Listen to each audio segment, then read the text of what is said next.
Hello everyone, this is Lala, and today I'm going to be doing another edition of my Big Brother Archetypes video. And this video is about the Manic Pixie Dream slash spiritual girl, and obviously this is solely for women who fit into this archetype. So it's not an archetype that crosses genders.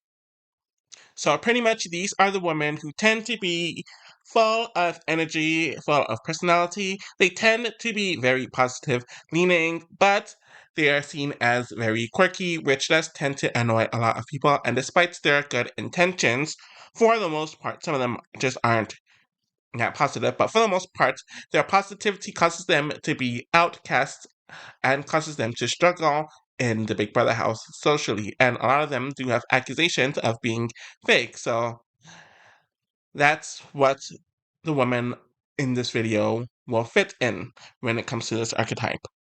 So the first person chronologically is Autumn, and I don't think she was very quirky per se, and I think it's because the archetype wasn't set in stone, obviously by the time at Big Brother 2, but she has a lot of the similar traits that a lot of the others have.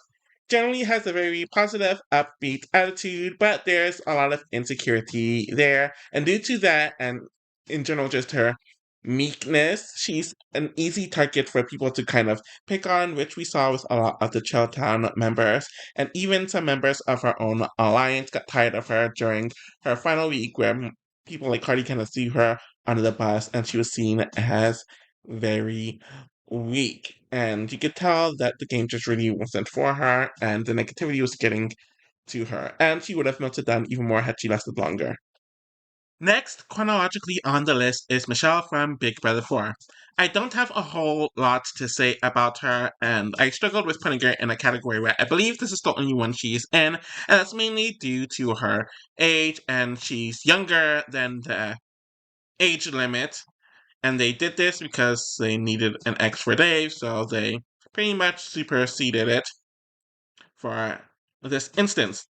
So pretty much she was very, I don't want to say awkward, but she was very inexperienced. She was very young. She kind of had that off personality to her because of her being so much younger than everyone else, and it was definitely weaponized against her. So I kind of just put her here because she did have some positivity to her, but it isn't in the way that is commonly associated with in this archetype. And honestly, I couldn't put her anywhere else. Chronologically, the next person on this group or in this group is Holly from Big Brother 5. And I feel like she's the first more stereotypical person of this archetype, where she was very, very, very odd, very, very, very quirky, very, very, very positive as well. But she rubbed damn near everyone the wrong way. They thought that she was very fake and annoying. They thought that she was running Jace, which was just hilarious due to how inaccurate it was. But apparently she told a lot of weird and borderline untrue tales in the house. So I do think that definitely had to do with why she wasn't perceived well. A lot of the men didn't like her unless they were tormenting her with Jace, and we kind of had this with Scott as well, where he was flirting with her too. But when she got closer to Jace, he got very jealous and decided to send her out of the house, and she could not get along with the women, no matter how hard she tried. So she's really the first tried and true example of the commonality of someone in this archetype, really just being an outcast despite their positivity and not having much legs in the game, though the other two before her were obviously booted early. But Holly's the more prototypical person of this archetype. So I have Karen from the same season, i.e. Big Brother 5, on the list. And for some reason I forgot that I put her here, but she really doesn't fit anywhere else. So it's interesting that she and Holly fit the same archetype, but they had two completely different journeys and they have two completely different personalities. But I do think it had to do with the fact that I believe Karen was a lot, not a lot, but a decent amount older than Holly, and she kind of has this matronly vibe to her, so she wasn't sexualized in the same way. She actually got along with a lot of the women throughout the season, so she didn't have to deal with issues when it comes to them. But she was a huge wackadoodle. She was very paranoid. She had these weird mannerisms that rubbed a lot of the house guests the wrong way. And a lot of people were annoyed with her at various times in the season, and some of them thought she was legitimately crazy. But I guess they saw her as someone who was unthreatening and somewhat manageable, which is kind of why they just left her alone for a lot of the game. But she is the first one of this list to make it far, and I think she made it the furthest out of most of the women on the list. But I think it more so had to do with the dynamic of the Big Brother 5 cast, where they're just kind of loony in general. But Karen had an easier ride compared to most of the women, and I think the Pinky Alliance had a large part to do with that. Alrighty, so I don't have much of anything to say about Ashlia, and the main reason why I put it here is because I couldn't put her in any other archetype since she really didn't do much of anything. She was relatively outcasted early on and sent home very quickly and unceremoniously through the season. So let's just move on. Um, The last person from this era or the OG era that I have on this archetype is Rachel from Big Brother 6. And she's an interesting one because her personality isn't as out there compared to a lot of the others. She definitely, despite all that, she definitely had a weird way of saying and phrasing things where it definitely rubbed people the wrong way. She made all of these weird facial expressions that pissed people off a lot, which we definitely saw in her final week. And I just remember everyone making fun of her for liking horses and that having to well, she's like not a horse breeder, but like a horse tender or whatever the job description is. But she had a job that dealt with horses, and people kept on making fun of her for that, and people saw it as very weird.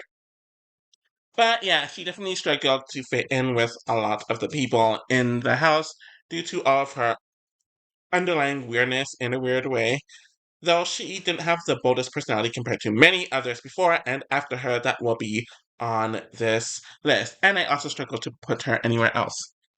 So we are starting off the post-classic era with Carol from Big Brother 8, and the main reason why I have her here is because I didn't really have anywhere to put her. It seemed like she was decent enough friends with Jen, and she was kind of on the out, and she had a few oddities about her that we saw from the very, very brief time she was on the season. But yeah, she's kind of just a placeholder, and she didn't really fit anywhere else, so she's probably the weakest example of this archetype. So, I briefly mentioned this next woman, and obviously I'm talking about Jen. I feel like when it comes to this Manic Pixie girl archetype, she's one of the prime examples, or the more notable versions of this archetype, where she was not liked at all within the house. A lot of people disliked her. She really didn't have good social cues. She was very selfish throughout the entire season. She really kind of lacked empathy for people, and she always just said the wrong thing, where no matter what she did, she just rubbed people the wrong way. And she wasn't treated well at all by anyone in the house. She had things thrown on her. She was burned. She had the most vile things ever said in the Big Brother house, um, said to her. There was a lot of verbal abuse there. No one really had sympathy for her. She was consistently nominated because everyone thought she was so unlikable. And you can tell that the producers really were making fun of her in the diary room when it comes to all of her mannerisms, like making or crying because of her memory wall picture not being good, her covering the face of the picture of herself and her mom, and the producers really had fun editing her to be a complete and utter fool. And I definitely feel like she had to fight to get as far as she did since people wanted her out. And it wasn't because she was a threat, but it was just because she was so unlikable. On to Big Brother 9, where we have Amanda. The interesting thing about her is that she has a friend from the same season that fit the very same archetype. So that's definitely something that we don't see often where they cast more than one woman from this archetype on a season and for them to be friends. But Amanda was someone who definitely liked attention. She didn't have the best social cues. She was known as a very big gossiper. She was seen as very weird by a lot of the house guests, and she just rubbed a lot of them the wrong way. And obviously, this ended up leading to that awful confrontation that happened between herself, Chelsea, and Joshua, where Joshua literally used her personal information regarding to her father's. pressing against her. Chesia was yelling at her and pretty much said that she needed to put a noose around her because she was hanging herself metaphorically. And then pretty much all the drama that she caused throughout the first week caused her to be booted right afterwards. And it was really her fault. And yeah, she definitely got the misogynistic treatment of some of the men where they treated her horribly, and that kind of continued throughout the season.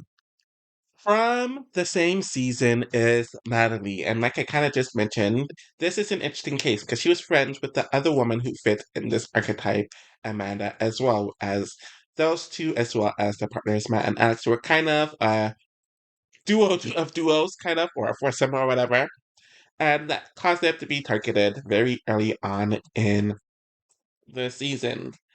I did notice that after Amanda left, Natalie got a lot of the poor treatment from the house guests, where she got a lot of the misogyny from the men. She was essentially assaulted by Joshua and James, where they both threw drinks on her after she outplayed them during the whole Ryan HOH week, the first final night round, where she stopped the Matt backdoor from happening.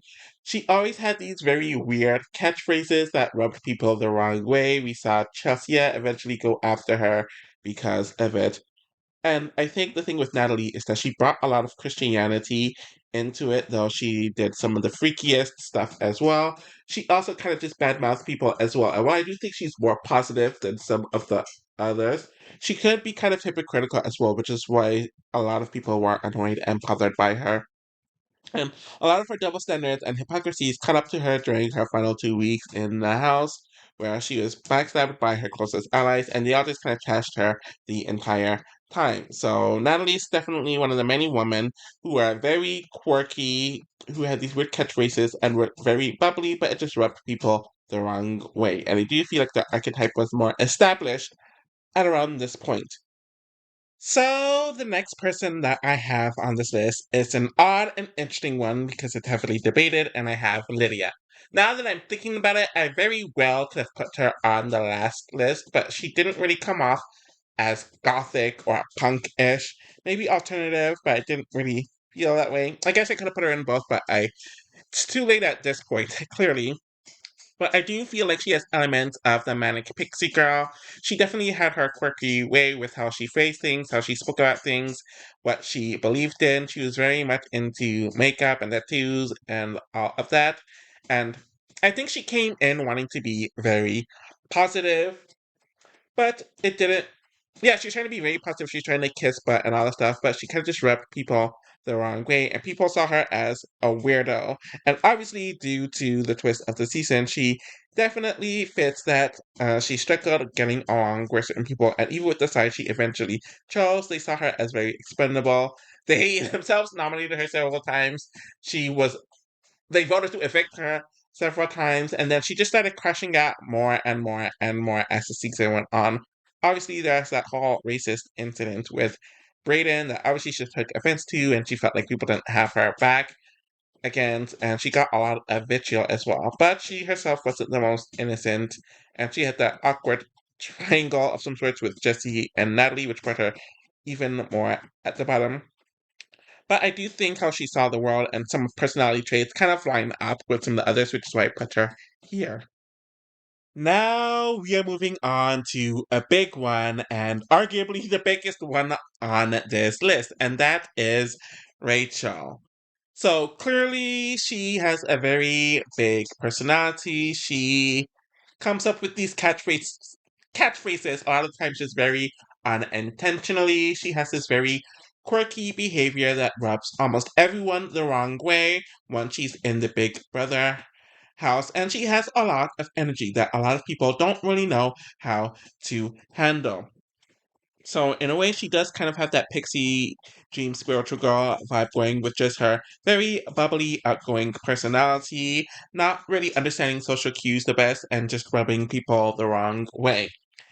And obviously, when she got into her showmance with Brendan right away, it caused a lot more attention to be brought on her due to the guys wanting her out, and a lot of the women didn't like her, and she didn't like them either. But there's definitely a lot of slut shaming that was thrown her way. They started making fun of what she wore, how she looked like, her boobs, and all that stuff like that.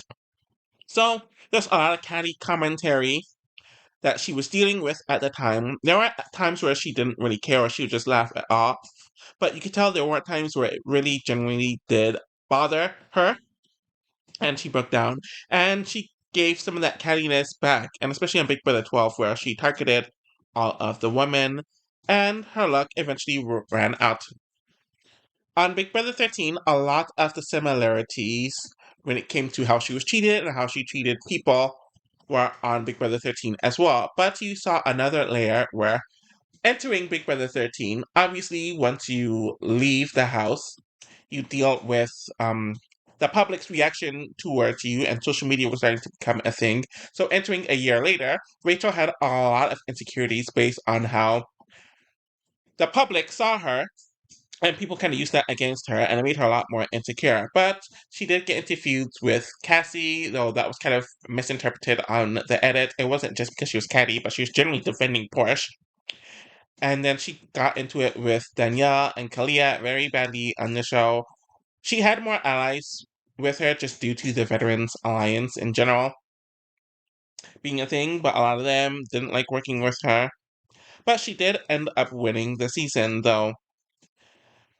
The journeys were still very similar. Her personality was still the same. How people treated her and how she treated people were the same. And it's interesting that I'm recording this after it's been announced that she's on the Big Brother 25 cast. So it'll be interesting to see how she changed or didn't change in the 14 to 15 years since her seasons. Now we're going to Ashley from Big Brother 14, and I generally don't have much to say about her overall, but she definitely fits in this category. She had a weird way of speaking at times that a lot of the house guests didn't understand. She knew absolutely nothing about the game. She was in her own world a lot of the time. She didn't have enemies, but I don't think she had many friends either. Apparently, she's friends with Jen in real life, so both of them being in this archetype definitely makes sense. And she was definitely very, very quirky and bubbly. I'll say that. And the final person in the post-classic era is Alyssa. Obviously, she's Rachel's younger sister, and they clearly cast her because they saw a lot of similarities between them, not only just due to genealogy or genes, but based on their personality. And Alyssa most definitely fits into this archetype. She is also someone who has a very bubbly, outgoing personality, but she has her way with how she says and phrases things. She can be very sarcastic and kind of cutting edge at times, but she overall is very positive as well. And she's very upbeat and bubbly. She's heavily into yoga. There are times where she would just do it randomly in the house, which would kind of just annoy people. But a lot of the Huskies did not like her on the season, partially due to her getting so many privileges, due to her being Rachel's sister, and how that kind of led into the MVP twist. And they all just thought that she was very entitled. They claimed that she didn't know how to speak to people properly. She was very rude and wasn't the most likable. So she got a lot of vitriol in the earlier weeks of the season for sure, and while she kind of blended in with the house after that, there are still several moments throughout the season where she just consistently bashed on, she got into her fair share of feuds, and it just really wasn't that pleasant. But she definitely fits this archetype.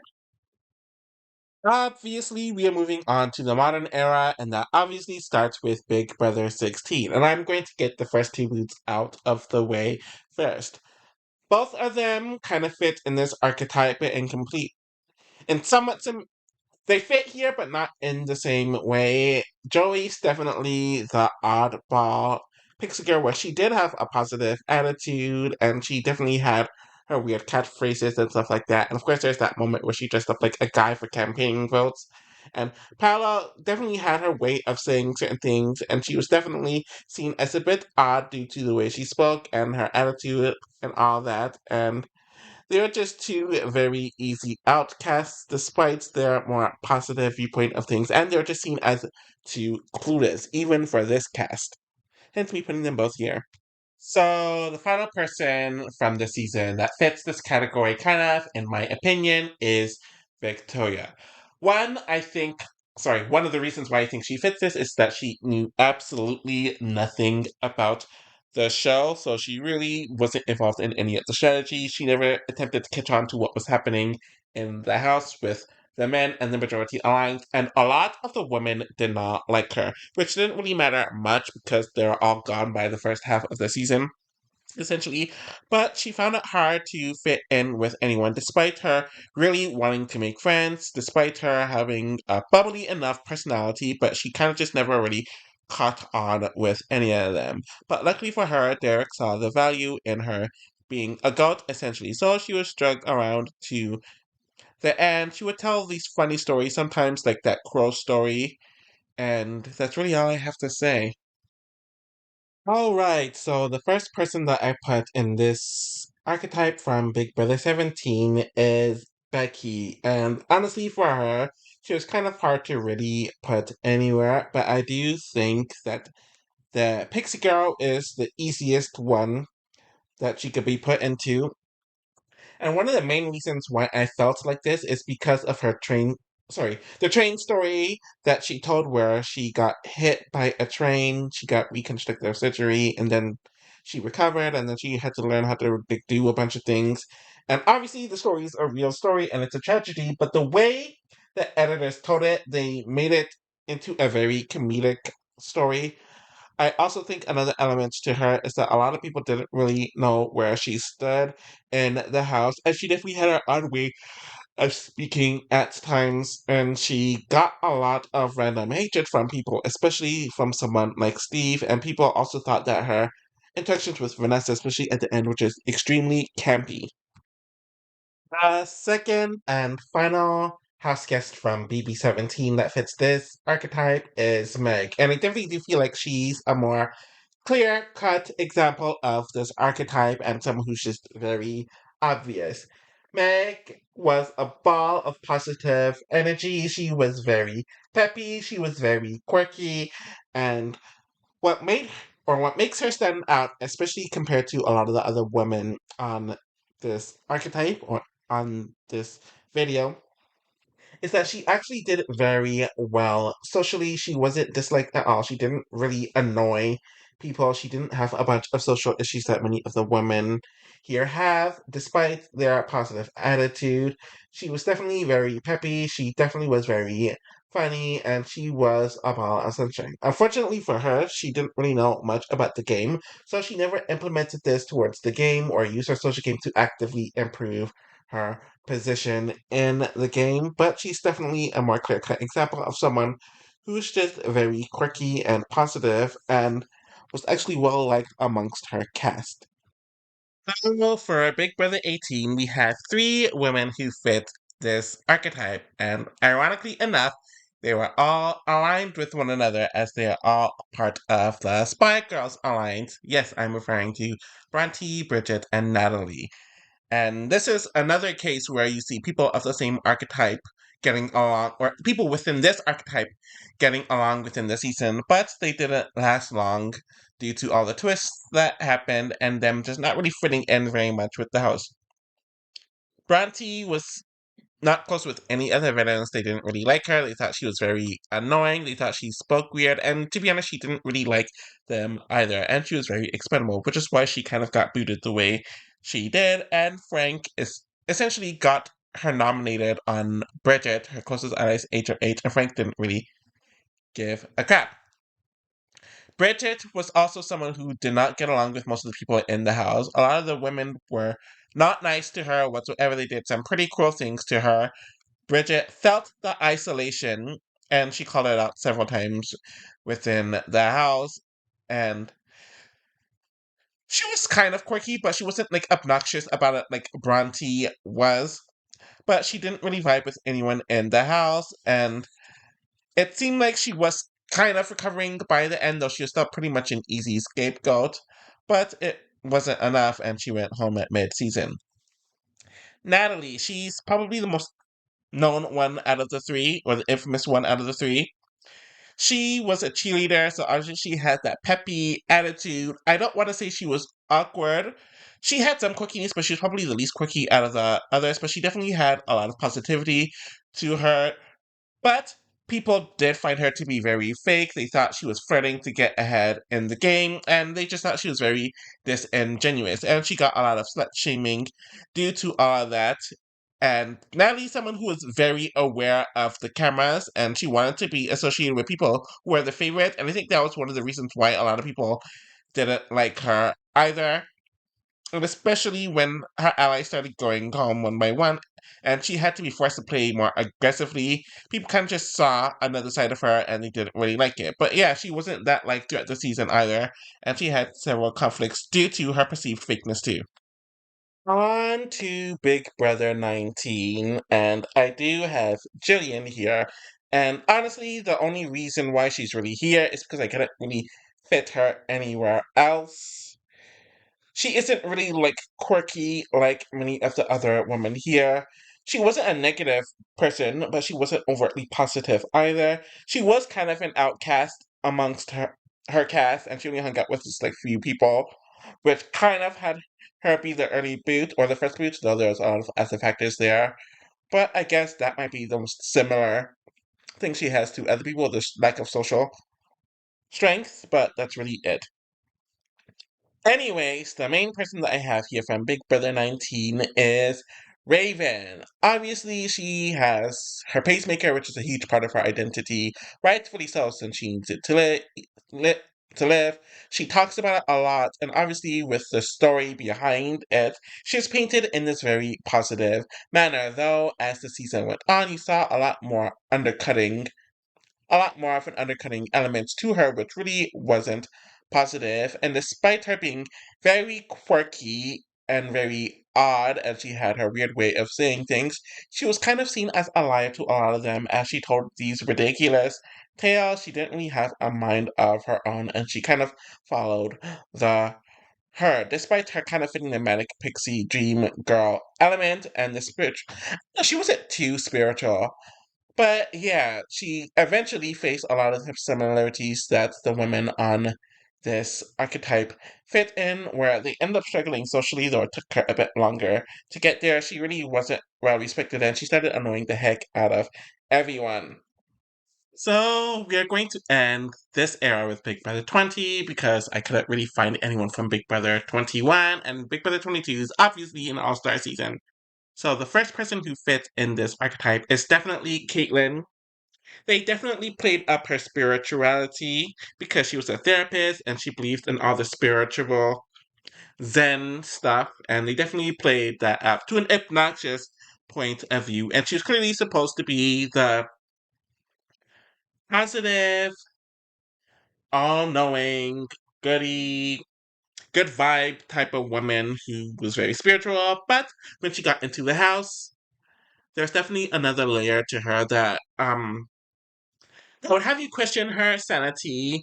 She was very insecure. She was very irrational. She wasn't one to be trusted. She was very easily swayed by the last person who spoke to her, and she was very easily swayed by emotion. And due to this, it caused a lot of her allies and even her non allies to not trust her, especially where she voted the way her Pops wanted her to vote last minute, and then she essentially took out her ally Swaggy for like no reason.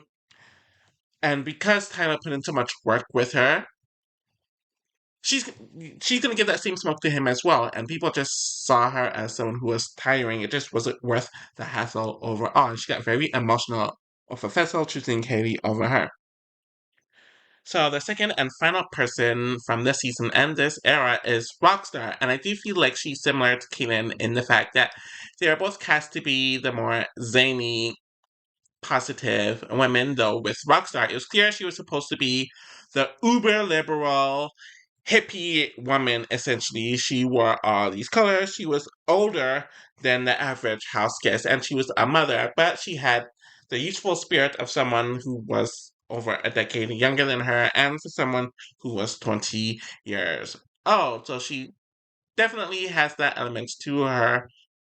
She I think she entered the season wanting to be positive, but she's someone that, how do I say this?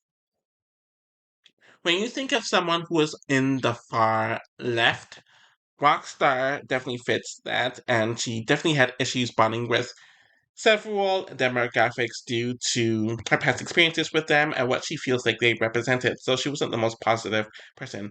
She was still a loony, though. She was still very zany. She was very quirky. She definitely dressed how she wanted to dress, and she's one of the most unique house guests ever. So she definitely fits this.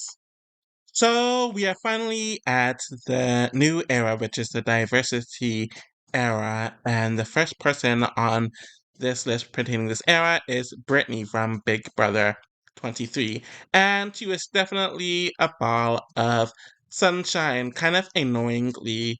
So she was all about positive. I don't even want to say she was overtly positive because that's not true at all. But she was very hyperactive. She had a lot of energy and she had a lot of social issues when it comes to just bonding with many of the others on the season.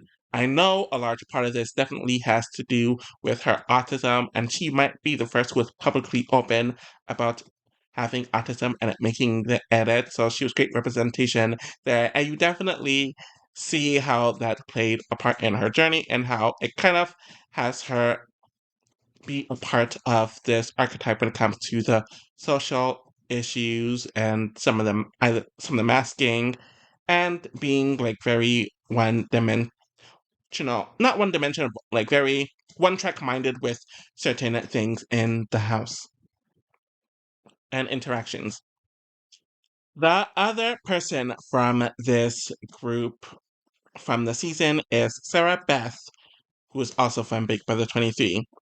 Obviously, there's a lot of focus on her being a huge anime person. She was very into cosplaying and all of that stuff.